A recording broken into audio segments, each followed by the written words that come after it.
to start the recording here, and then I'll just be a minute or so while I'm looking for something to talk about. Okay, sure. And then you said that this is a 2700 game? Yeah, I think Hmm. so.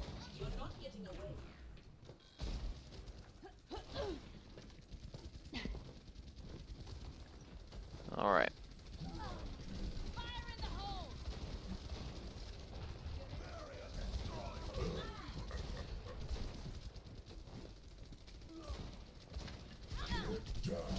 All right. So, um, first off, I'm noticing just like we spent some downtime here, like where we're kind of I'm just like kind of pointing it out here. You know, I'm gonna take a second. I'm gonna make sure it's like continuing, and then I'll talk more on it if it does continue. But we do take a pause here before we're actually doing something, which could indicate a lack of actions per minute of just basically us not doing very much. So here we just kind of kind of sit there and we aren't really doing something for like a couple seconds, and then here in a moment we just kind of stand still and let the hog hook us. So we want to make sure we're not we're not standing out in the open. Then when we see a hog looking at us, that we're not Mhm. standing here for him to hook us. So a couple options that we have are to just duck right side, or to just back up away from the ledge, to use cover, to just make sure we're not standing out in the open for him to hook us, right? So just paying attention to the fact that he's looking at us, and then hopefully that means that he won't actually get us here. Okay. All right.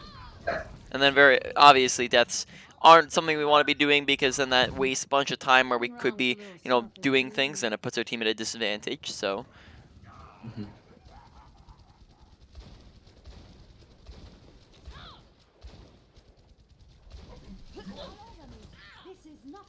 okay, think we might talk about crossfire placement here in a moment.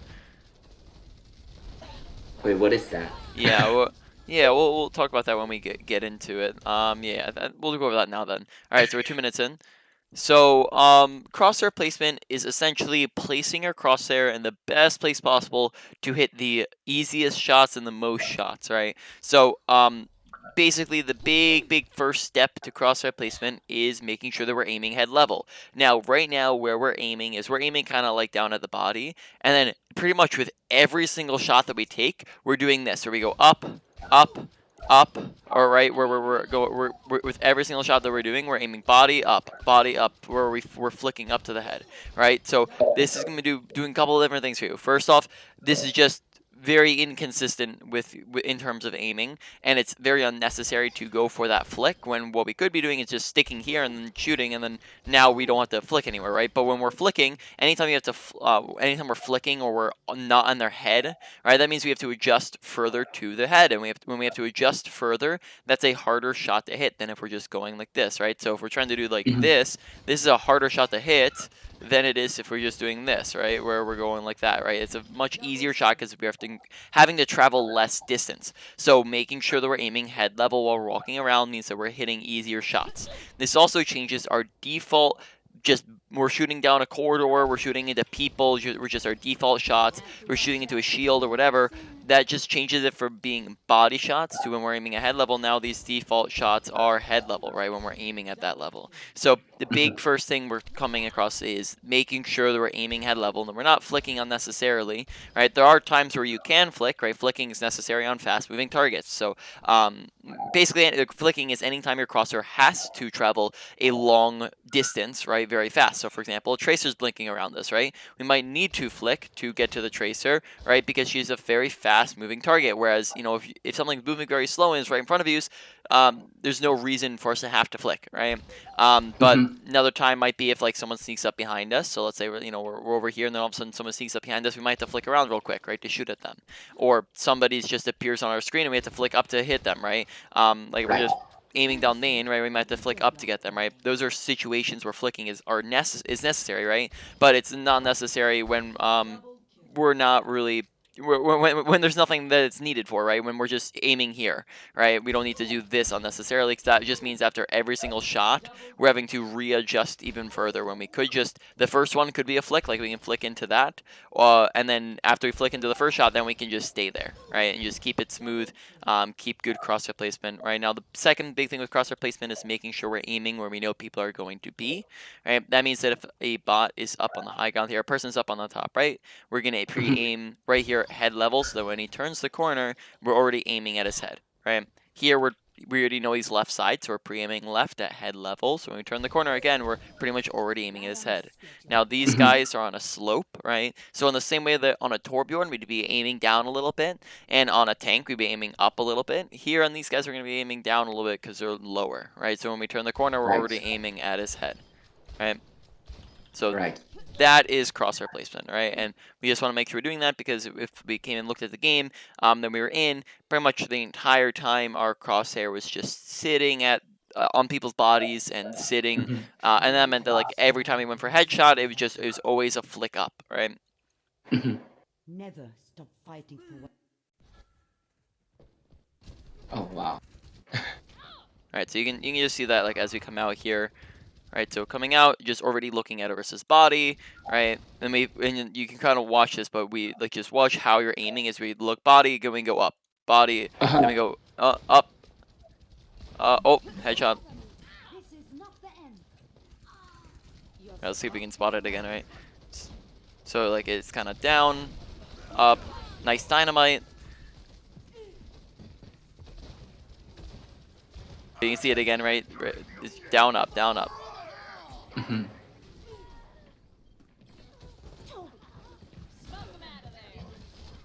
You need to learn the rules. Alright, here, make sure we're paying attention to when our team's pushing in aggressively. Like right here, you can see our entire team's right next to us, right? And they're actually going to they're going to push in here in a second, right? Reinhardt charges all the way down main, right? And look how much attention he draws from their whole team, right? They have 1, 2, 3, 4, right? 4 people looking at him, right? So he has their entire team's attention drawn to him. So this is the perfect opportunity for us to be pushing in as a team, right? The rest of us to be pushing forwards and taking some space. But instead we sit up, choke, and then the tire, we just find me back away from tire, and then we still sit at choke, and then we, dynamite, and then we still sit at choke, and then, we're still sitting at choke, and yeah, exactly. So we're, from here, we're not able to really see or shoot it very much. Which we might go into here in a moment, something else.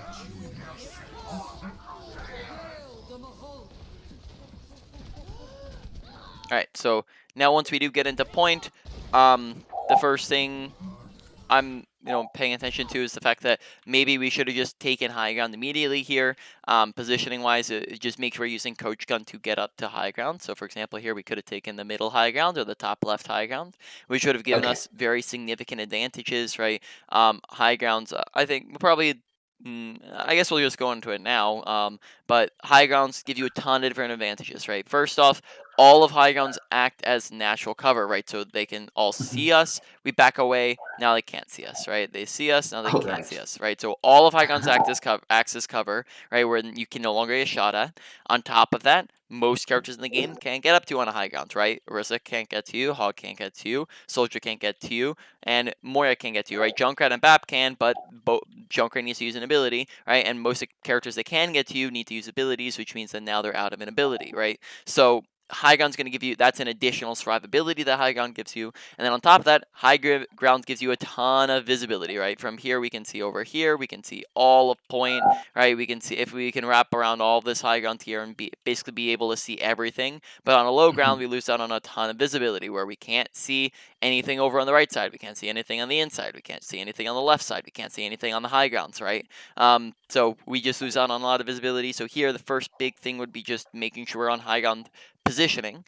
Second thing is when we dynamite, just there we just keep in mind that we move away from it. The easiest way to hit a dynamite is just to not move your crosshair at all, which we might demonstrate when we get back, but that might be already a tech that you're aware of. Just making sure we're not moving after we throw the dynamite, especially when we don't really have much pressure on us, right? We don't have many people looking at us at the moment, so we don't really have to worry about moving around there. right? And then we end up dying. I think it's probably a good decision that we didn't bob there because the fight was already looking like a lost fight. Get you for that. Get over here.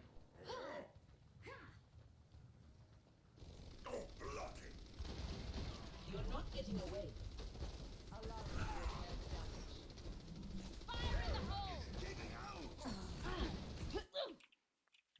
Do we see this in I think it looked like we were staring straight at the same TP. So I think we're gonna honestly go over off angling here real quick. So we're at 3 minutes. So we're gonna talk about some more positioning stuff, but the lead into the positioning is target priority, right? So target priority is what should I be shooting at, right? Now that Yeah. basically is not going to be tanks, right? Tanks have 2 to 3 times the health of other characters. They have also on top of that have shields and defensive abilities and movement abilities and tanking abilities, right? So they're the hardest things in the game to kill.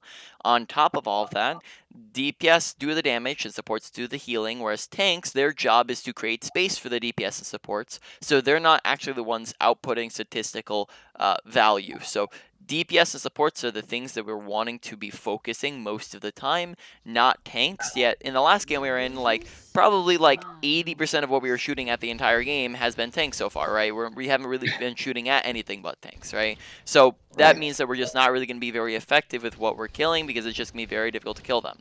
Alright, so now let's get into how we can position to hit the things easier, right? And get to other things besides just tanks, right? So this is where you get into something called off angling.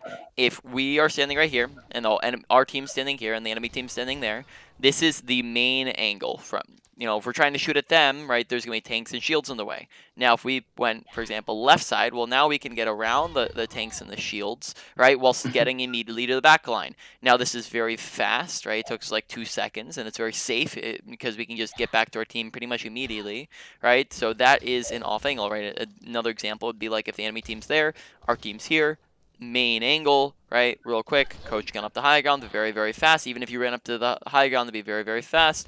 And from here, we can get above around the shields and around the tanks immediately to the back line, right? Which means that this, again, acts as an off angle and allows us to get on the things we want to be killing, right?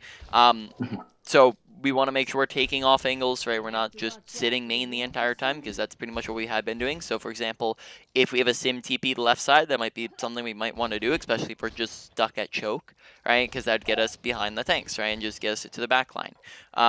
Now, alternatively, I just want to point out what a flank is, right? And what's the differences between the two, right? We just talked about an off angle. This would be a flank, is if we went like this, right? And we went around, and around, Right. and around, and around, right? So now this has taken us twice as long. In that time, our team could be losing the fight, and we're putting our team at a big disadvantage, and this is also much more dangerous than any of the other 2 options that we presented, right? So most of the time on a character like Ashe, I'd probably say most, it's honestly, she's not the most terrible character to be doing this with, but most of the time you're not going to want to go on flanks. You'd prefer off angles, not flanks, though flanks, especially if you have your ultimate, might be slightly viable. The big thing is you want to make sure that if you are doing a long rotation, that you're doing it in the middle or in between fights, right? You don't want to do it in the middle of a fight, because if you're doing it in the middle of a fight, then now you just put your team at a big disadvantage during the fight. But if you do that long rotation in between fights, well, now you're coming in behind them right as the fight's beginning, right? Also, just you want to make sure it's not too insanely dangerous, because if it's too dangerous, then you're just going to end up dying instantly, right?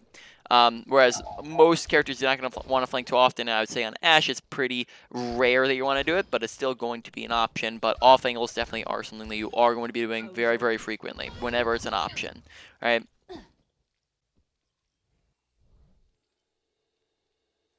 Okay, so getting back into the game. Traveling to Volskaya, ready for battle.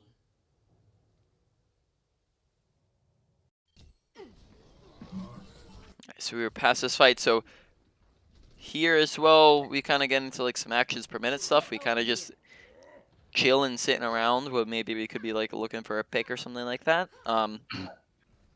So I'm honestly not going to go too much into depth into it yet, because it's not looking too terrible. Alright, so shooting a hog, shooting a shield. Alright, you see how it's not very effective shooting a hog. Mhm. Okay, good request of healing.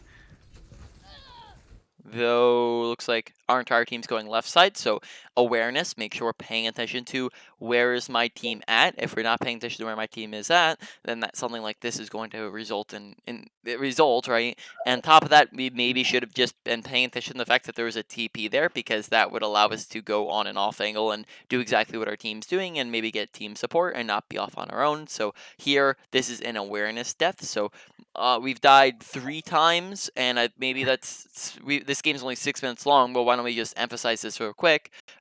Deaths are very, very bad. We've died 3 times in 3 minutes, with even some time in spawn still, so technically like 3 times in like 2 minutes ish here, right? So 3 times in 2 Mhm. minutes.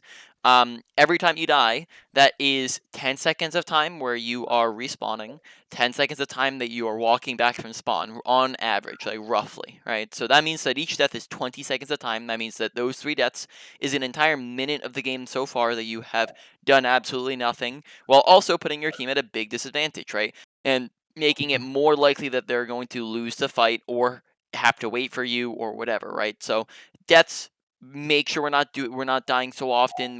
Want to make sure we're trying to stay alive, and that means that we have to analyze our deaths and go, okay, well, why did I die, right? What could I have done instead? So usually, deaths are gonna have like kind of 4 main causes, right? You could have you could have misused your abilities. You could have gotten too aggressive. You could have been in bad positioning, or you could have not been aware of your surroundings. This one was mainly us not being aware of our surroundings, and then probably also I would add in, a lot of them are going to be a mix of certain things. I'd probably add in positioning, as we're not in the best positioning if we had seen that our entire team is going left side, right?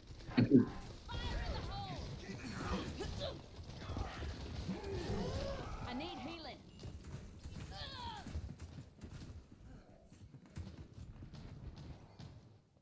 All right. Let nets stand.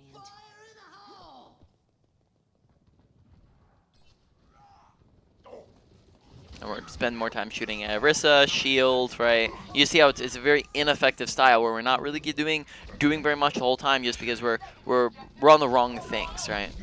Yeah. Now in Oh. this, go ahead.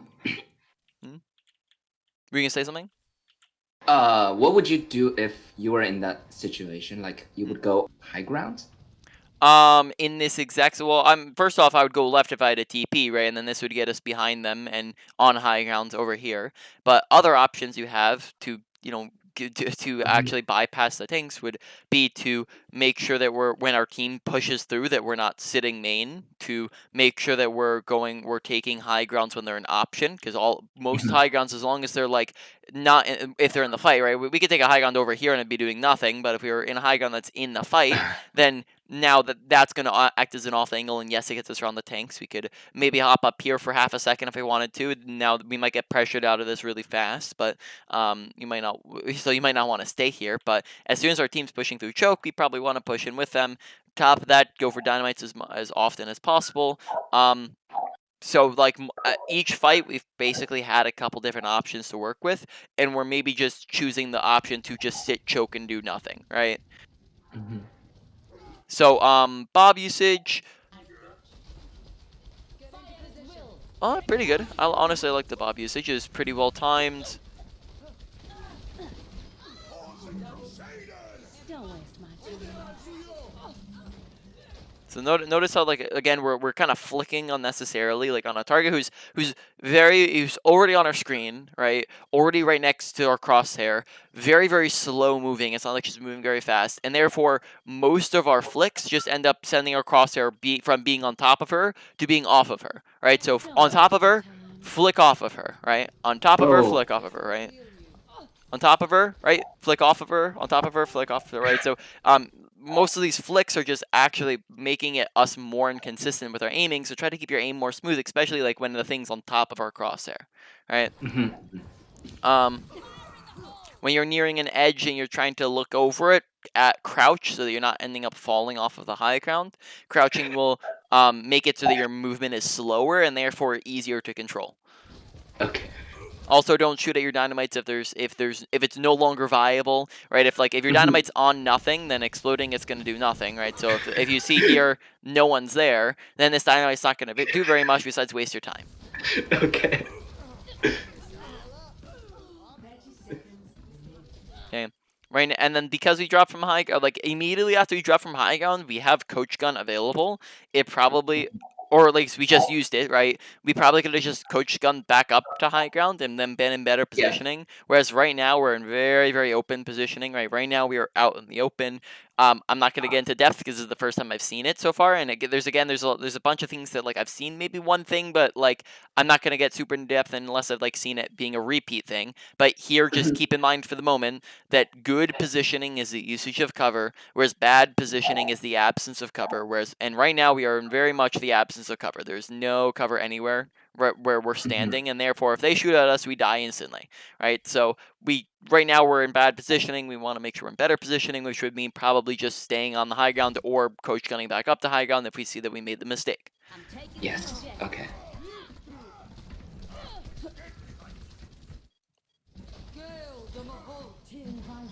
Okay.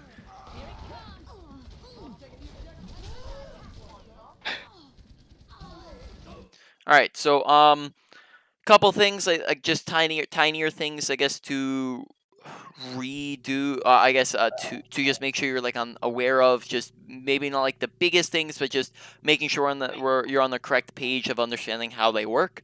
Two things. First off, left click. Or sorry, scoped versus unscoped usage. So when should you be using unscoped shots? When should you be using scoped shots? I think a little too often are we using unscoped shots. Now, unscoped shots have kind of three main purposes. First off, you can use it to explode dynamites. That's completely fine. Secondly, if something's 1 HP and they're most of the time closer to you, that's completely fine if you're finishing them off and they're low. Or if they are right on top of you, because if you scope in, scoping is going to slow your movement, make you an easier target to kill. It's also going to be a lot more inaccurate, right, at a very close range. So unscoping when something's right on top of you and or low is going to be usually the times where we use it. Now, we've used it a ton of times when we don't really need to, right? When we probably should be scoping. And scoping is just basically going to be used in every other scenario because it's more of a bang for your buck and you're not wasting as many bullets and you're doing more damage. So we're using unscoped shots a lot more often than we should be. Now, the other thing is that we're coach gunning from again in situations where it's not really necessary. So coach gun has a couple different purposes. First off, you can use coach gun to use it as mobility. So when you're coming back from spawn, use it to get back faster. I've seen you use it like that. You can use coach gun to get up to high ground. I've seen us use it like that, right? So those are first off, a couple different options we can do with it, right? Secondly, we can use coach gun to do it to boop somebody off of us, right? So if we have somebody right on top of us, we can use it to boop them away, right? Or if something's 1 HP, we can use it to do some damage, right? But usually, I probably say that's the least applicable way to use it is the damage route, because it's usually you can just do the same thing just by shooting them, right? So maybe if you have no ammo left, or by using coach gunning someone away, you can also do damage as kind of a 2-for-1 effect, or you can kill two birds with one stone, do damage and boop them away. But here, I've seen us do this twice, once on the hog and then once here. We kind of we're trying to use the boop from super, super far away on people, right? So let's watch this. We're about to use it. Oh, yeah, maybe we used that because we were low. Okay. In that case, we just want to make sure we're standing closer to cover. So here, let's see, we'll rewatch that one more time. So here, making sure that rather than being on the open again, right? So why don't we go over this then? I think I misread that situation. I thought we were trying to boop the the what's her name, the Moira, but I think we're just trying to boop to get her on cover. So why don't we talk about cover usage real quick? Because we're finding ourselves out in the open quite a bit here, and then you're gonna find that that's going to kill you a lot, and it's also going to mean that we're going to be taking a lot of extra damage, which isn't going to be very effective because it means we have to back up more often. It means we're drawing resources from our supports, right? So basically, if we're standing right here and the enemy team's all standing over there, we're all shooting at us. It takes us 1, 2, 3 seconds to get behind cover. Now, in that time, or but once we're behind cover, right, we're completely safe, right? We're good. You can't shoot through solid objects. We're safe. But in that time it took us to get here, we died, right? But whereas if we're behind cover, in half of a second we can do this, and now they can't see us, they can't shoot us, right? So this is much safer because we have the option of cover, whereas there it's much more dangerous. So therefore, like I just said before, good positioning is the usage of cover when we're doing this, right, and standing next to cover, whereas bad positioning is the absence of cover where we're straying too far away from cover. Now, there's a lot of different types of cover, right? We have like slopes, we have pillars, right, like this, right, when we're reloading, when we're being shot at, when in between shots because you have a delay in it, right, when you're just getting ulted at or whatever, right? You have corners as well, very big one that are going to be all over the place. Random objects, like you can use the payload like this, right? Where you can use this to block damage, right? Pillar, corner, doorway, corner, and then we already discussed how high ground all acts as natural cover, right? So we just want to make sure we're using it, not sending on the open, and then maybe that means that we're not forced to use our coach gun to make up for it, right? And then just to demonstrate real quick, the crouching over the edge thing, like if we're trying to peek an edge real quick, right, to have more control over our movement, we might want to just crouch so we can just look directly down and dynamite without having to fall over the edge, right? On top of that, just real quick, you probably already know this tech because this is probably one of the first things you learn when you're learning Ashe is just, when you are looking to use a dynamite and you toss a dynamite in, right, you're just going to not move your crosshair and then explode your dynamite just basically, right, by doing that, right, when it gets to the person. And that's just a really easy way to to hit a dynamite. If you need to move, like for example, let's say we're really far away and we're trying to hit a dynamite, then you can move around because you don't want to stand still for a super long time, right? But the big thing is you want to make sure keeping your crosshair in the same general area as where you originally threw it. So if we're tossing it in there, we're gonna. Oh, I missed it because I'm rusty. Right now, my bad. I haven't played Overwatch in a couple days. So you're going to just make sure you're keeping in the same general area while moving around. That way we're actually hitting the shot, not letting it miss, right? So if we're just trying to hit it, we can scope in. That might make it a little bit more accurate. If you know that you have people looking at you, move around a little bit. But the big thing is just like, make sure you're not, missing it by moving across there around, right? Then I think that is pretty much it. So why don't we just get back in? So far, I have not seen. So strengths and weaknesses, real quick. I'd like to see more ultimates because I've only seen one so far. But besides that, it's looking like mechanics and positioning being like the biggest ones to work on. Ability usage maybe being like a tinier thing. Bob honestly looked pretty good from what I saw. Let's get back in here. Where were we at? We came in, we used Bob. Yeah. Right, so we were like right here, I think. Right, you're standing a little bit too far away from cover. Okay, body shots, right, coming around the corner, aiming head level. Unscoped shots, right? Dynamite's honestly looking pretty solid though. So I'd probably say dynamite usage is looking much better than our coach gun usage, specifically because I'd like to see us using coach gun to get to better positioning. But honestly, so abilities, one of them's looking pretty good. One of them's looking all right. Ultimates, I need to see more because I've only seen one so far. And then the one I saw though did look pretty decent. So mechanics category would include kind of three main things at the moment. First off, I guess four things, right? Just general mechanics of are you hitting your shots? So far, I would say that's maybe in like the more you need to work on that a little bit more of actually making sure you're just hitting general shots. So general mechanics is something that needs to be worked on, and how you can look to work on that is these three other categories. First off, crosshair placement, right? Keeping it crosshair head level as well as just making sure it's on the right things, making sure we're not flicking as well when it's unnecessary, and flicking when we do need to. Then also on top of that, other things that go into the mechanics category include target priority would go into the mechanics category, as well as actions per minute, which we haven't gone too much into depth on, but just making sure we're constantly doing things and actually shooting at things rather than just sitting still and doing nothing. And then positioning, we've talked about a couple different things, right? We talked about making sure we're standing next to cover, take high grounds more often, take off angles. So far, probably at the moment, like kind of strengths, weaknesses, mechanics is looking like the biggest thing, the highest priority. So that'd be like a high priority if we're going like low to high here. So mechanics, high priority. positioning medium to high priority. Probably put your awareness. We have awareness we haven't talked a ton on, but I probably put awareness maybe in the medium. And then ability usage would maybe go like low to medium, and then finally we would come in at ultimate usage. This one is could be very that could very much go all over the place just because I've only seen one so far. But at the moment that's at a low. All right.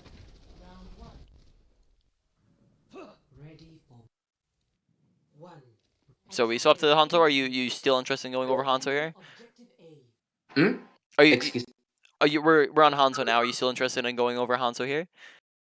Actually, there is one more replay that I would like to show you.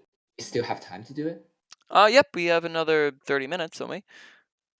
Okay, that would be great. I think it's for a soldier replay. Okay, let me send you the The code. Yeah. Mhm.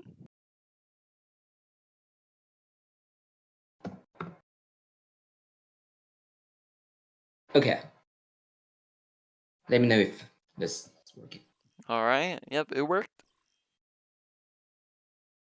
Welcome to Junkertown. Ready for battle.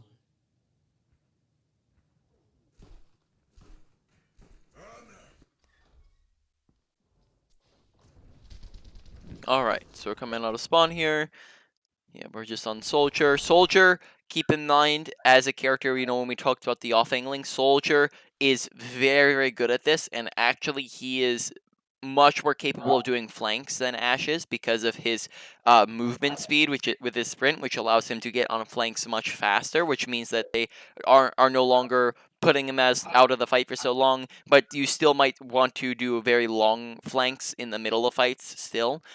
And then he also has a lot more survivability on said flanks because he has self-healing, right? So Soldier is more capable of doing them than Ashe, just keep that in mind. Tracer would be another character to be more capable of doing it, whereas characters that don't have self-sustain, so they can't heal themselves, characters that don't have high mobility can't do flanks as much, right? So Ashe should be one of those characters. So Soldier here, just be a good idea to make sure we're taking off angles. Now, on the enemy team, they do have a Reinhardt, right? So we're probably gonna have to get around that shield somehow. Coming out, shooting as shield, right? Shooting as shield. Aim's looking very shaky. What sensitivity do you have? I think my my DPI is 1800, and then my sensitivity is 2. All right, let me just do the math real quick. That doesn't seem too high. That's actually I think that's like almost tied for mine. But or it might be slightly lower than mine too. Do you have a larger mouse pad? Excuse me? Do you have a larger mouse pad? Yes, I do. Okay. Then the shaky aim could be just because we're not in practice of it. If you basically just making sure we're trying to keep our aim smooth. But then the other thing I could maybe think of is now that this one, out of everything that I'm saying, I'm maybe the most unsure of, but you might want to do some research and look into it. But it's something called like DPI jitter, which might be like if you have your DP, and this is something I might have heard like a year ago, so I'm very unsure of this. You might want to look into it though. Is like if you have your DPI too high, then it can cause like jitter, like a kind of a weird jitteriness with your aim that wouldn't be there if you put your sensitivity higher and your DPI lower. So that would be something that I would just look into it, though I'm not very certain on that topic, and I wouldn't take my word for an expert on it. That's just something I would maybe recommend, and it possibly could help get your aim less jittery. Okay.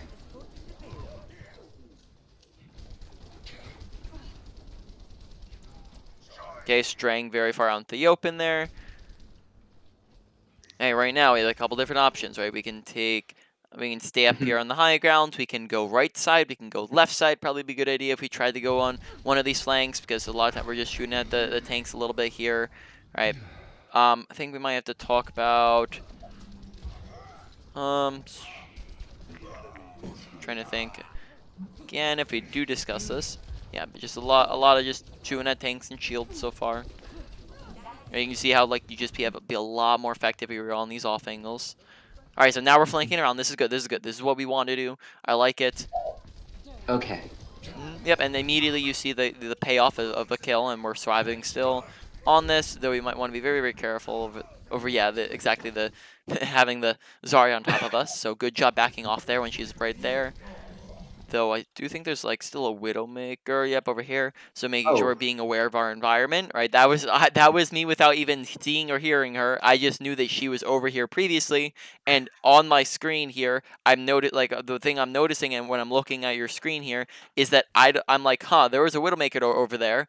I don't see Widowmaker right now. Where's Widowmaker at, right? So I'm thinking, okay, if I don't know where Widow's at, I'm looking around for her, right? So that's just awareness of paying attention to where's my team, where's the enemy team, right? So that's just another thing that goes into that, because if we turn around here, there's a Widowmaker like right next to us, right, out in the open, very easy kill.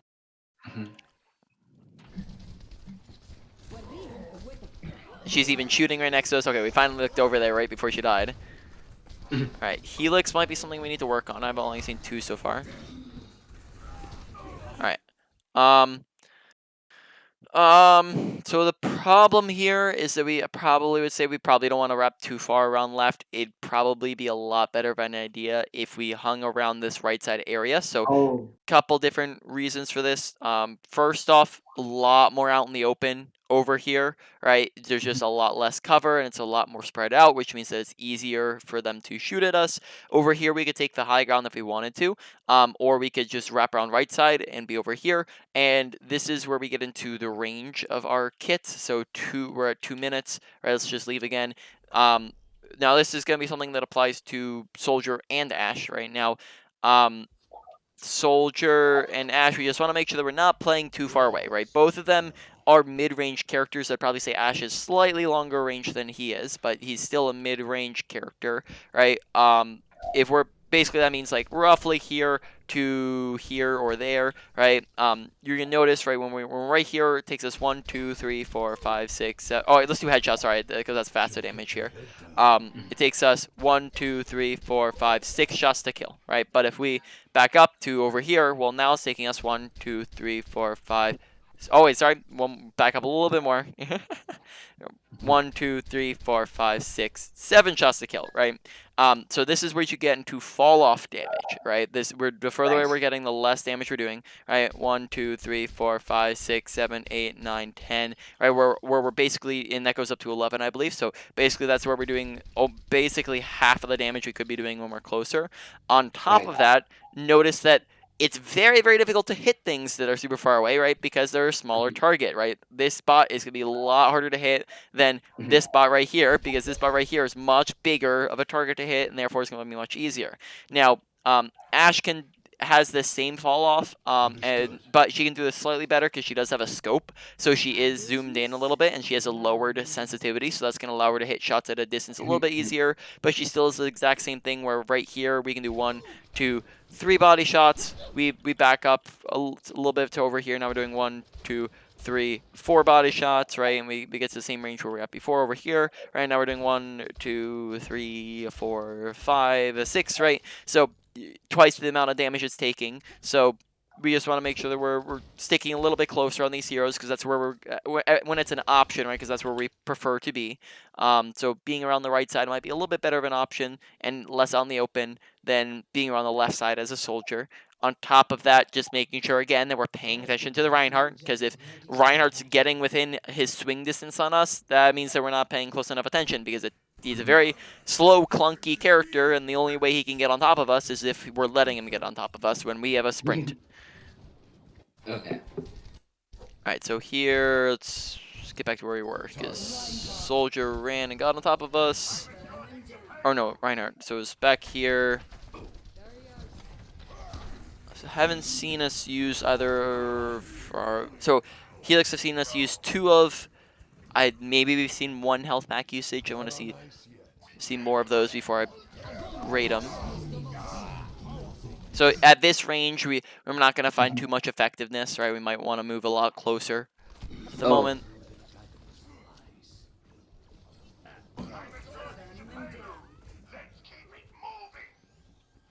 Patched up.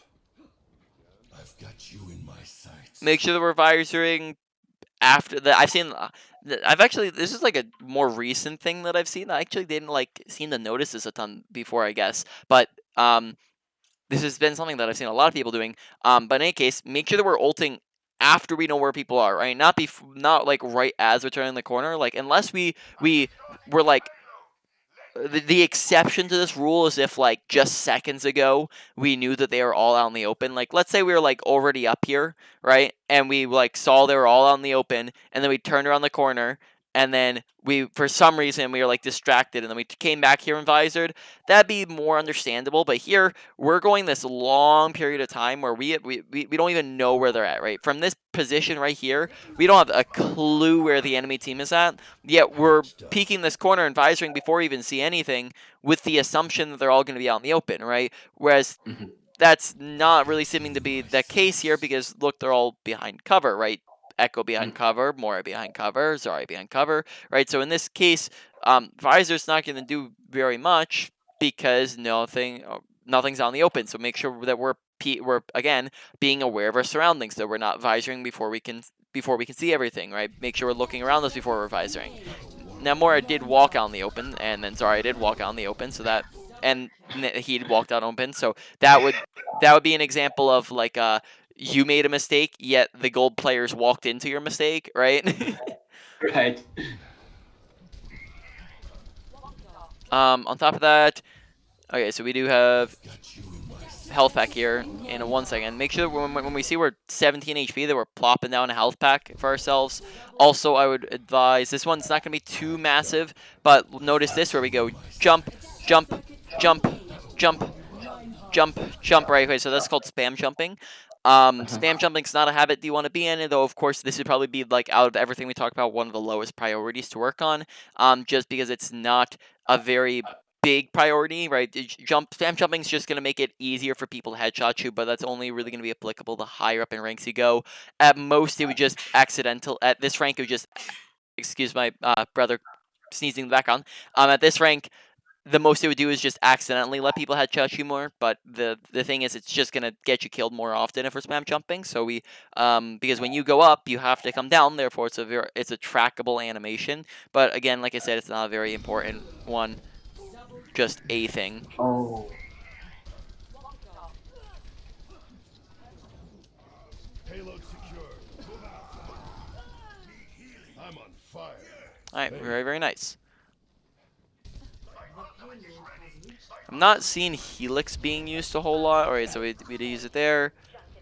Just keep in mind that it's a 6-second cooldown. Yeah, I'm seeing us use it very infrequently. So like we have it here. Let's just like kind of wait and see like when is the next time that we use it. So we have it right here. So that, and then we go in 2 times speed. So we'll have to double this. So it's 1, 2, 3, 4, 5, 6, 7, 8, 9, 10, 11, 12, 13, 14, 15. Okay, so 15 times 2 would be 30, so we went 30 seconds without using Helix, right? On top of that, while going through that, I'm going to point out some stuff. Now, this is where you get into actions per minute, right? So this one right here, we're on the low ground here. Probably when you see that when we're coming back into this fight, want to be taking the high ground right in between fights, right? When fights are done, you want to rotate to the best positioning possible, which is going to be high ground here, right? You realize that in a couple moments here, and you do rotate to the high ground, but at that point, maybe it wouldn't be the best time to do it, because now the fight's actually started to begin, right? So we come up to the high ground here. First off, maybe not the best idea when you know that there's people shooting at you, right? This is running out into the open, very, very easy for them to shoot at us. Couple of ulterior options. We could sit main with our team. Preferably, we would have been already up top here on the high ground. But then also another option would be to, like, we could wrap around and come up behind them, right? Maybe get a pick that way. But here we end up running all the way around. And we come main a little bit and stick here for like half a second, and then we're about to run all the way around, and look how long we're sticking out of this fight. Like the fight's like they were like right on top of each other there, and we're spending this in super long period of time like outside of the fight, right? So this is like, I wouldn't necessarily even call this a flank, but this is just putting ourselves out of the fight while the fight's happening, right? Or at least while the fight's about to happen, right? Right. So here we just want to make sure we're not doing that. It's honestly better to stay in the bad positioning than to put yourself out of the fight for a whole like 15 seconds, right? Because Okay. it's essentially like as if you just killed yourself there.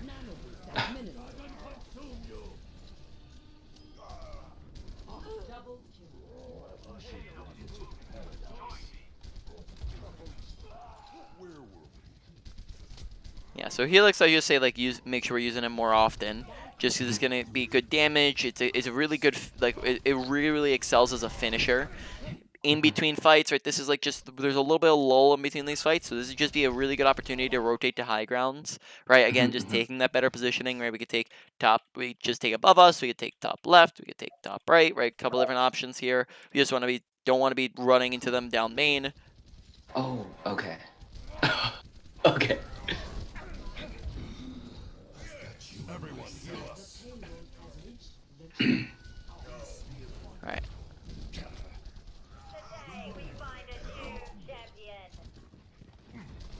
Now, when we are shooting and stuff, there's still, I'm just reiterating this, there's a lot of body shots that just is going to stem from us not keeping head level headshot, like with our aiming head level with our, with our shots.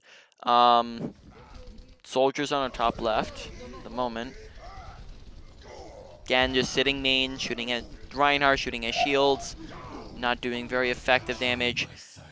Uh-oh. All right. So, now this isn't a thing that is repeating, so I'm not going to do the big in-depth explanation here, but this is again an awareness mistake of the fight. We just lost that fight, right? Here it's a 2v6, right? 1, Right. 2 versus 1, 2, 3, 4, 5, 6, right? So this is a lost fight. And we just visored. So we just want to make sure that we're paying attention to our surroundings so that we're not visoring. And this might even be on your mind to be at least very hesitant with it when our entire team gets shattered. So like right here when our whole team goes down, right, when you see like 6-man shatter, this is where we're going, oh snap, we probably just lost that fight. We're down a person, so we're already at a disadvantage. 5-man, or yeah, they shot 4 other people, right? So this is where we're just like, oh snap, and then we visor like immediately afterwards, and then now visor is not really going to do very much, right? So honestly, ultimates so far have been looking pretty alright. We haven't like held on to them for super long. But they're slightly inconsistent. Honestly, they're not the biggest issue. But I'd maybe at the moment tie them for like ability usage as like the bottom ones to work on, priority wise. Oh, make sure we're paying attention to again how many people we have in our surroundings, right? I guess just as a quick, I'm not gonna go super in depth on this, but just as a quick, right? I guess I don't even know how to word that. Just as a quick thing to talk about, right? When we are up 1 to 2 people, that's an advantage. 2 to 3 people, a 1 fight. Down 1 to 2 people, a disadvantage. Down 2 to 3, a lost fight. Here, we are down 4 people, and it's a 2v5. This is essentially right now we're running into a lost fight, while us and Reinhardt are half HP, and we have terrible positioning, right? and Oh. right, we're just kind of running into them, so we do not want to be walking in there, right? We definitely don't want to be walking in because that's just going to end up staggering ourselves. Nice health pack usage. Okay, well, at least he didn't, like, completely run in there.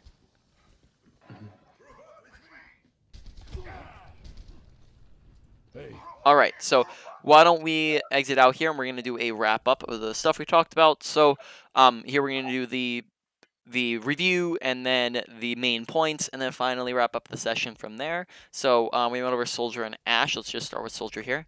So first off, let's go over the stuff that they have in common, and then we'll just do the ability usage and ultimate usage last. So first off, mechanics, probably the biggest thing that we talked about. Couple different things. First off, crosshair placement, right? Making sure that we're keeping crosshair at head level, not at body level, because then we're just eternally hitting body shots, which very obviously just do a lot less damage than headshots, right? It's like 1, 2, 3, 4, 5, 6 versus 1, 2, 3, 4, 5, 6, 7, 8, 9, 10, 11, right? you're doing twice the amount of damage roughly, right, with your headshots. So making sure we're aiming at level is gonna mean that we're killing more things and doing more damage, and we're constantly aiming at body level, right? So keep our crosshair at head level, and aim where we know people are going to be, right, top right, high ground, so that when he comes around the corner, we can get this kill, right, very easily. Make sure that we're not flicking unnecessarily, and we're trying to keep our aim smooth when we have it on top of things, right? We flick when something's fast, we flick when it's a surprise, we flick when somebody just appeared on our screen. But if none of those are the case, we want to just do a smooth track, right? This way we can kind of have a smooth track like on on Ashe or Soldier here, right? Without messing up our shots by being super jittery or super flicky with our aim, right? The fight ain't over yet. Besides that, target priority, right? Making sure, I guess I'll go the other one first. So let's just do actions per minute, right? We didn't go super in depth on this one, but just make sure that we're not doing random breaks and pauses in between what we're doing, right? Make sure we're being efficient as much as possible with our time, and making sure we're trying to constantly be shooting at stuff and doing damage and getting kills, right? Besides that, final one here is target priority, right? Make sure we're not shooting at tanks. Tanks have 2 to 3 times the health, tanking abilities, shields, right? They also don't have this skill output like DPS and supports, so make sure we're trying to focus DPS and supports. And then that leads us into positioning, right? Positioning real quick, right? Is off angles, right? To start off here. Main angle, right? Off angle, right? Main angle means that we're shooting at tanks and shields. Off angle means that we get to the back line. High grounds as well. Most of them act as off angles as long as they're like above the fight, right? We get around the shields and tanks. And then also we talked about how fantastic high grounds are, right? High grounds give us tons of survivability, really good angles, and it all acts as natural cover. Right? We also talked about general positioning, right? If we're standing here versus if we're standing over here, right? This is very on the open. This is near cover, right? Therefore, good positioning is the usage of cover, whereas bad positioning is the absence of cover, right? So again, positioning with that end. And then I think also ranges, right? Just making sure that we're keeping our characters at a mid range, right? Ashe is like kind of a mid to long range. Soldier is more of a mid range, but he's pretty decently flexible, right? So he wants to play like here-ish to here-ish roughly, whereas a lot of times we're kind of playing a little bit further away on the Junkertown map, so we want to make sure we're keeping this range. And then Ashe can be a little bit further away, so maybe we can do like here to I'd say like Soldier's a little bit of a close to medium, whereas Ashe is like a medium to far, right? So Soldier's like here to there, Ashe is like here to there, right, before you get the fall off damage or whatever, right? So it's just a little slight difference, but for the most part, I would still categorize them both as mid-range characters. Then moving on to awareness, right? Couple different things with awareness. First off, pay attention to where your team is at and where the enemy team is at, right? We had a bunch of times where we just like, go in when we didn't have teammates alive, or we weren't paying attention to what was up with our team and like where they were at, and then therefore we made a mistake, right? Or also we just didn't pay attention to where the enemy team was at, and then we just wouldn't know that the Widowmaker was sitting right behind us, right? So we just make sure we're paying attention to our surroundings. Also, kill feed, right? Make sure we're paying attention to kill feed so we know whether or not we've won or lost the fight, right? Just as a real quick thing, it's just 1 to 2 is an advantage or disadvantage. 2 to 3 is a won or lost fight. Now, don't try to push back in if you've lost your whole team, right? Down. I think that was awareness, right? I think that's main things with awareness. Other thing, just as a side category that I don't necessarily think went into too much. This one would probably go most with our positioning and awareness, was just survivability, making sure we're not dying constantly, but we're trying to stay alive as often as possible and do things. Now finally, ability usage and ultimate usage. So ability usage, Helix, just make sure you're using it more often, right? It's a really good finisher, but it's also going to deal good damage, so it's a 6-second cooldown. Use it pretty frequently, not every 30 seconds, right? Same thing as health pack, right? It's a 15-second cooldown. We don't want to be using it once in a very great while. But besides that, it's honestly not too terrible with the usage. Dynamite on our Ashe, just make sure we're actually landing in, not moving around when we're going for it. Shift usage, just make sure using the high ground more often, because we talked about how that was really good positioning. Left click versus right click real quick, right? Making sure that we're not just spamming out left clicks. Left clicks come when something is low HP. So like, for example, if we do that, right, to finish something off, when something's like right on top of us, it's going to be much more effective than scoping in. But otherwise, it's going to be just a very ineffective way to deal damage. It's going to be a lot more inaccurate at ranges than your right click's going to be. So look to not use it as often as you are currently. All right. And then finally, ultimate usage. Bob, honestly, I saw one Bob and it looked pretty decent, so not too much to say about our Bob usage, but then with our visor, it did need a little bit of work. Make sure we're not visoring before we can actually see things, but we're especially like if we haven't seen any enemies in a while, right? But visor when you know where things are at. Make sure we're visoring when people are out in the open, right? So it's kind of the reverse, right? Where we talked about positioning, we want to use it when they're out in the open. So like, for example, right now, they're both out in like close quarters there, but so like right now, at this moment, it'd be a terrible ult to go for, right? But then once they both move out in the open, now this is a good ult to go for, right? Because when they're both over here in this area, right now they're kind of going back and forth here, but when they both kind of grouped up on the open, now that'd be a really, really good ult when they're both there for us to be able to get, right? Oh, are they coming? Right now, this one would be like perfect, right? Where they're both out in the open and they can't run away, they can't get behind cover, right? Besides that, just make sure you're not holding on to it, and then I think that's it with visor. So main points, right? Number one is probably going to come in mechanics. Just make sure we're getting better mechanics as well as the other things that come along with just shooting things better, right? Number two is going to come in at positioning, and then you're going to notice that when we have better positioning, we're going to stay alive more, and then also be able to do things better. So positioning kind of affects your mechanics, and it allows you to shoot things and go pew pew better, right? When you have better positioning and are shooting at the right things. Now, 3 is probably going to come in at your awareness, as we made a couple of mistakes just because we weren't paying attention to our environment or we missed out on a couple things we could be doing. And then finally, I'm going to tie our ultimate usage and our ability usage. Honestly, not too terrible for both of them. It's just a little bit, it's just inconsistent. It's just like half the time they were really good, half the time they were really bad. And then we want to make sure just they're a little bit better, though of course the other ones would definitely be ones to focus on before those. Do you have any questions about anything we've talked about? Yeah, I have a really quick question. So for the mechanics, I'm using like one of the aim trainer like Kovac, but I like it's like it has different feelings like when I was using Kovac and I'm doing competitives. Like it just for some reason feels different. Do you know how to So first off, how often are you? So when you play the game, you said you've just been playing the past 2 days.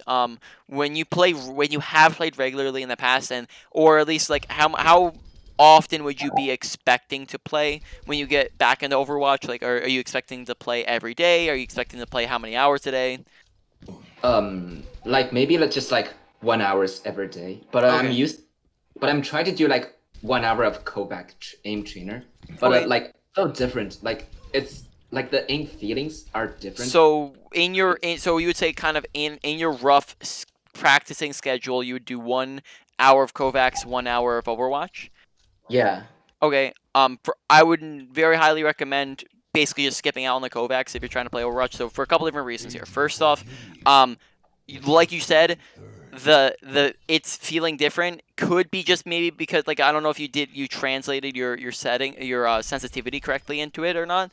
That could be a thing. I did. You did? Okay, then the big thing is that it's just a completely different experience, and this is why you're really going to find your best in practice value out of actually playing the game is because it's very much different to an aim trainer versus actually playing competitively. Now, I actually have nothing against aim trainers, so I did previously. I actually not really care for them too much, but now I actually have no problem with them, especially like for my students using them. But I personally, I was terrible at this game to start off. I was a silver player to start off. I played Mercy. This was my first computer FPS game, and now I'm a 4466 peak on DPS, and I probably say my aim's pretty solid. And mostly it's self-taught, and I never really used aim trainers. Maybe I dabbled with them for a little while, but I never really used them. You're gonna find most of your experience that like to improve at Overwatch is gonna come from playing Overwatch, because the big thing is that it's actually realistic to the game, right? When you're playing a aim trainer, there's no pressure at all, right? You don't have people shooting at you. You don't have to worry about positioning. You don't have to worry about awareness, right? You don't have to worry about implementing abilities into your mechanics, right? So it's very unrealistic because there's nothing. Essentially, when in the game are you ever gonna sit there and just sit still, free farm them like this, right? And just go like this constantly. It's like trying to compare in playing here in the training range to playing Kovacs, right, or to playing a game. Sorry, it's a completely different experience because these are bots who are standing still, and I can stand still, and they're not going to shoot at me, right? So it's just a completely different environment, and honestly, it's not too terrible, but it really depends on how much time you have to put into the game, right? Okay. So for example, like an Overwatch League pro, like who puts in 8 to 12 hours a day, they can put in an hour and it'd be completely fine. But if you're not playing 8 to 12 hours a day and you're playing 1 hour, then honestly, getting as much time into the game as you could would probably be the best thing. And if you're looking to play some Kovacs, then I would only do it in between matches, or maybe as a quick warm up for like maybe you know, in like the amount of time it takes getting in a queue, right, for a DPS that's going to be like around like 7-10 minutes, right? So maybe do that when you're warming up to start off the day, but you're going to find the most experience, basically you get the most value out of playing the game, right? So Okay. that answer your question. Do you have any others? No, I don't think so. All right, well then I'm going to end the recording here.